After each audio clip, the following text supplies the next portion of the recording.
আজকে ফুলকপির ডাঁটা ও পাতা না ফেলে ফুলকপির ডাঁটা নিয়ে ডাঁটা থেকে পাতাগুলো কেটে নিয়েছি। এরপর ডাঁটাগুলো নিয়ে কুচি কুচি করে কেটে নিয়েছি। এরপর পাতাগুলো নিয়ে পাতাগুলোকে কুচি করে কেটে নিয়েছি। সাথে নিয়ে নিয়েছি কিছুটা ফুলকপি। ফুলকপিগুলো কুচি কুচি করে কেটে নিয়েছি। এরপর একটা বেগুন নিয়েছি। বেগুনগুলোর মধ্যেখানে কেটে একটু বড় টুকরো করে কেটে নিয়েছি।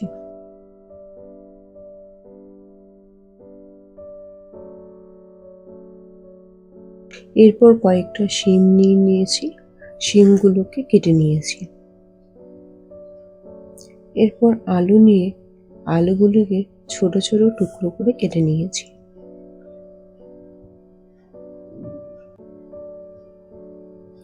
এরপর একটা মিক্সি জারে 1 চামচ কালো সর্ষে, 1 চামচ সাদা সর্ষে, 1 চামচ পোস্ত ও কয়েকটা কাঁচা লঙ্কা দিয়ে একবার মিক্সিতে ঘুরিয়ে নিয়েছি।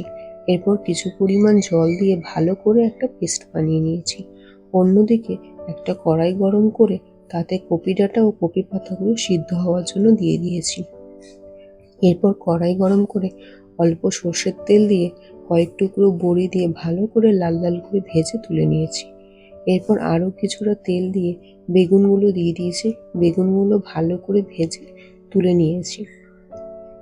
এরপর পরিমাণ মতো সর্ষের তেল দিয়ে তাতে কিছুটা কালো জিরে ও টুকরো করা আলু দিয়ে ভালো করে নেড়ে চেড়ে ঢাকা চাপা দিয়ে 5 মিনিট রান্না করে নিয়েছি।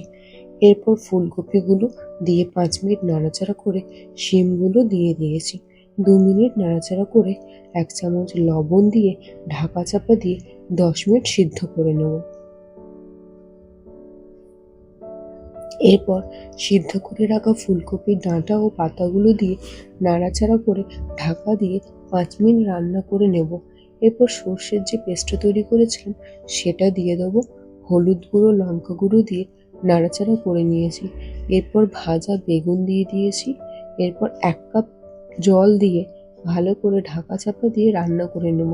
এতে সব সবজিগুলো ভালোভাবে সেদ্ধ হয়ে যাবে।